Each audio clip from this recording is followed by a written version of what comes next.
Welcome to r/EntitledPeople, where we share stories from your lives about people who think the rules don't apply to them, and they should get what they want.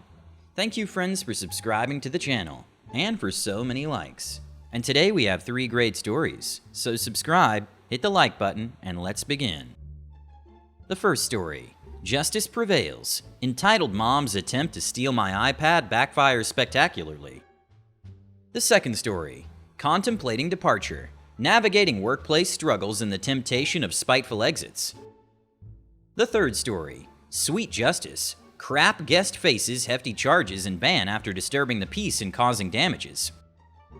The first story is Entitled Mom goes for my iPad on my way back from a festival, but justice was on my side. Alright, so a bit of information beforehand. I'm trying to recreate this exactly as I can remember due to memory loss by depression. This happened last year, early March. I was on my way home from the biggest indoors hardstyle festival in Germany, the I Am Hardstyle. It took place down in the south in Mannheim, around 7,000 people in one giant hall. Since I live near Hanover, I used the ICE, short for Intercity Express, basically our express train here in Germany. To get there was still a long ride, around 6 hours. I knew that the internet and Wi-Fi on train was a pest sometimes. I decided to take my iPad mini with me to listen to music since my phone, Pixel 2 XL, doesn't have a headphone jack. I use Spotify Premium for years now, so I easily downloaded a bunch of albums and playlists onto my tablet and took my large over-ear headphones with me. Was able to store them in my bag as long with the tablet in a locker at the festival. Had an awesome night. Raving, drinking, dancing, celebrating. Basically giving my social anxiety the big middle finger. I feel super confident on my festivals. The festival went from 10 p.m. to 7 a.m. by me leaving it a couple of minutes later, due to the sheer amount of people. Shuttle buses and trains brought everyone away. My first destination, Mannheim Main Station.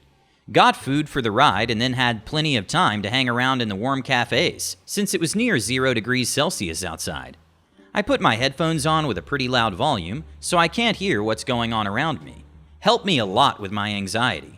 Train arrived, I stepped in. There they are, entitled Mom, EM, with her 2 kids. Around 5 to 6 and 10 to 11 years old, I would guess. I had a booked seat on this train which would go from Mannheim to Hanover Main Station. My seat place? Opposite side of their group seats. Group of 4 seats with a table in between, whilst each of the 2 sides facing towards each other. Like 2 seats, then the table, then again 2 seats. You get the point. Me sitting alone at a window with my tablet laying on the table in front of me. Train starts to roll. I'm chilling for the next couple of hours looking outside, being on my phone browsing stuff, falling a bit asleep here and there, since I was awake for over 24 hours and exhausted from raving all night, until we reached Frankfurt. I saw a bunch of police officers stepping into the train, I guess for doing checkups, asking for ID, where I came from, what I did and searching bags etc. for illegal stuff. Train continues. The kids seem to be bored, hitting each other and being overall noisy. So noisy that I turned up my music even louder whilst thinking, oh geez, please keep your kids under control. Looked at them and rolled with the eyes. The mother must have seen me. I pull out my phone, starting to browse social media, sending messages on Discord and so on, trying to ignore the kids. Suddenly someone taps me on my left shoulder. I look over and see the mother standing next to me. I slide the headphones off my ears, having them now hanging around my neck, and you were able to clearly hear the music coming from them. EM, excuse me? In a nice, respectful yet tone. Me, what can I help you with? EM, you probably have noticed that my kids seemed really bored. Me, yeah I did. Kinda understandable on such a long ride.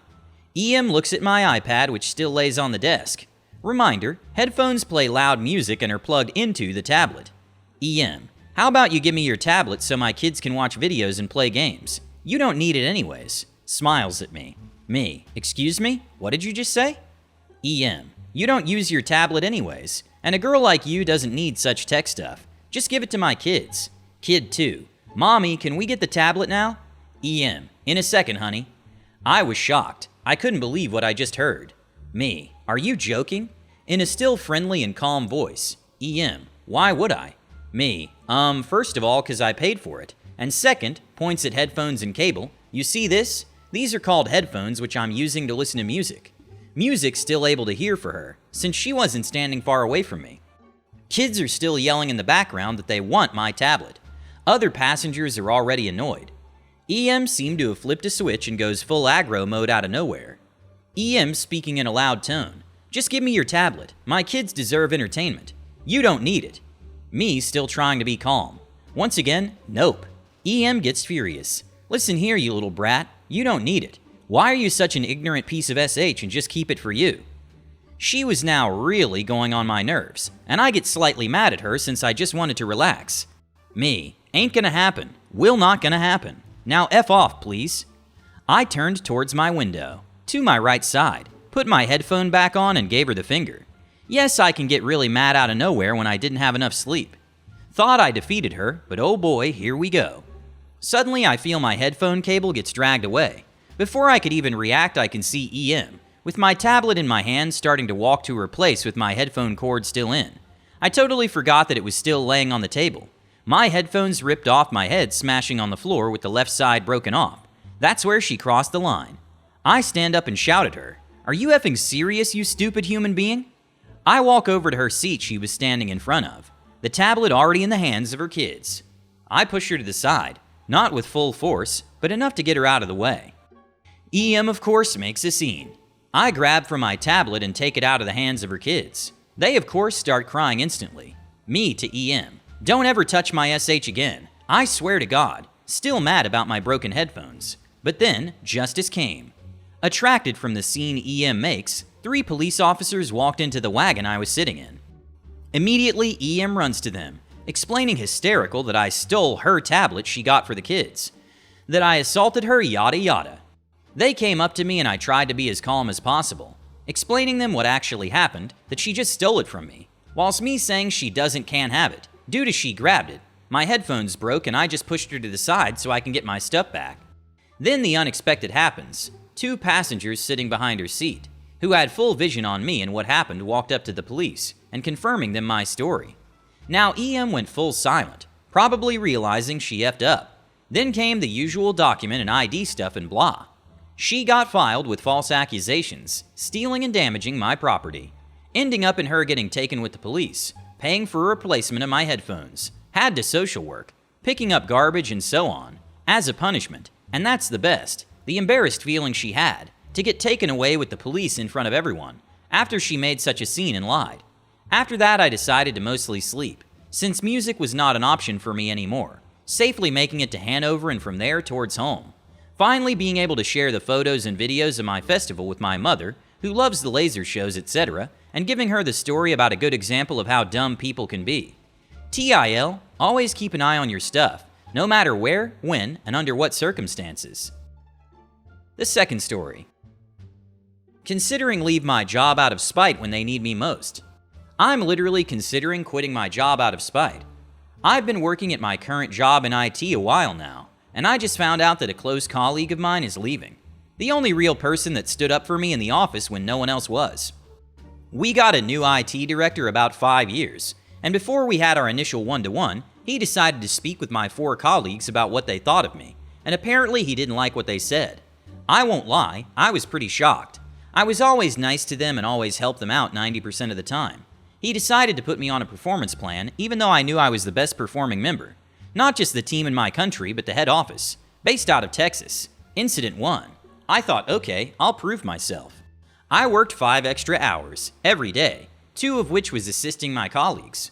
Around 3 months later, I did a bad thing and came into the office really sick, which caused me to do number 2 a couple times during the day. Apparently one of the other teams were in a meeting, and one of the guys in the office made a complaint along the lines, "Is he doing any work?" My colleague, whom I found out is leaving today, mentioned, "It's none of your business. Concentrate on the meeting." But his manager decided to bring this up with my manager. The next morning I had a one-on-one with my manager, and he berated me, along the lines of, "You walk around like you don't give an SH."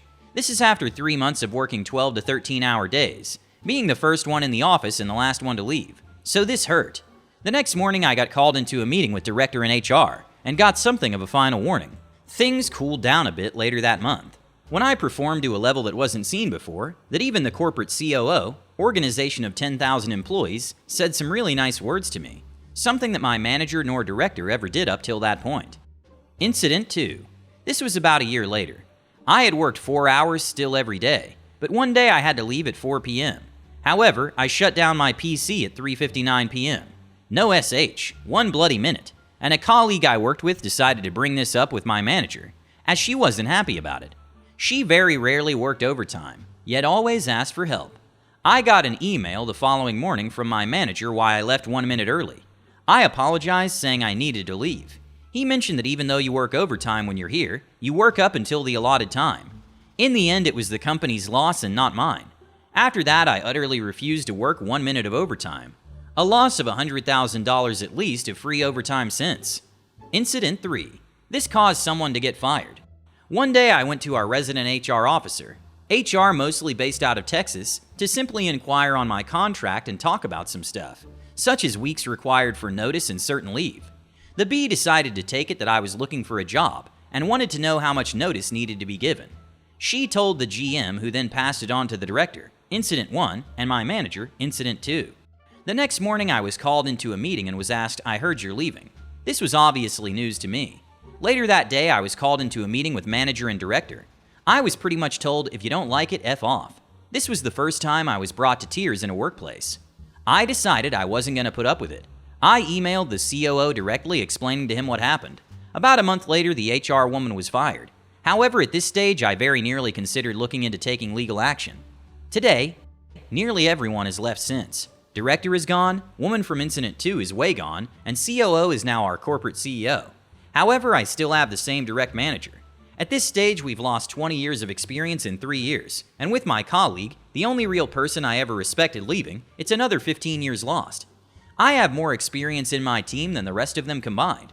However, I still have not forgotten everything that's happened to me. It really took a heavy mental effect on me and changed me as a person, and not for the better.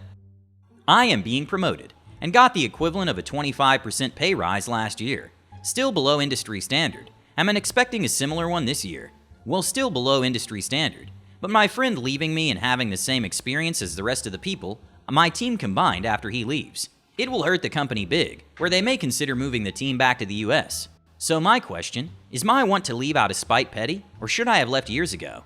Edit. I made the decision to quit after all. The company has lost a lot and will lose even more. The third story is, crap guest is charged extra. There's nothing I love more than the sweet, sweet justice the day staff puts upon the SH guests at checkout. I worked the evening shift last night, and this family room calls to complain that this other room is harassing them. Been going on all day. I say there isn't much I could do, since it's a she said, he said. And to be honest, if it's been going on all day, why not call sooner and get your room moved? So I send my porter up to the room that's causing trouble, to tell them to stay in their room and to quit bothering the family. I had a feeling that the family was also egging this room on. But whatever, it's now quiet hours. You're all adults. Stay in your GD rooms. So the guys from the trouble room come down to complain about what my porter said to them. All the while he's reeking of alcohol. I have absolutely zero tolerance for drunks, and for men who want to argue with me. I will shut that SH down ASAP. He goes on about how this family is harassing him, blah blah blah. So I tell him to call the police. I don't care. I don't want to hear a peep from either of you. It's now quiet hours, stay in your room. He begins to argue with me, and I use my big voice. "Sir, if you keep arguing, I will be checking you out right now and you can leave." His friend calmed him down and took him upstairs, and I never saw them for the rest of the night. So I come in today for my shift just as the GM is leaving. I told him that I had to use my big voice last night, and I told him the story with the trouble room. And the GM is not surprised. He tells me that the guest had left the bathtub running, and it leaked into the room below and the rooms beside, putting 3 rooms 000, having to move a guest plus discounting them. At first I felt bad that I may have caused this retaliation. Then my GM said we charged them $1,500 in damages plus a DNR. With that, all my guilt slipped away. Hit the like button and subscribe to the channel. Have a good day.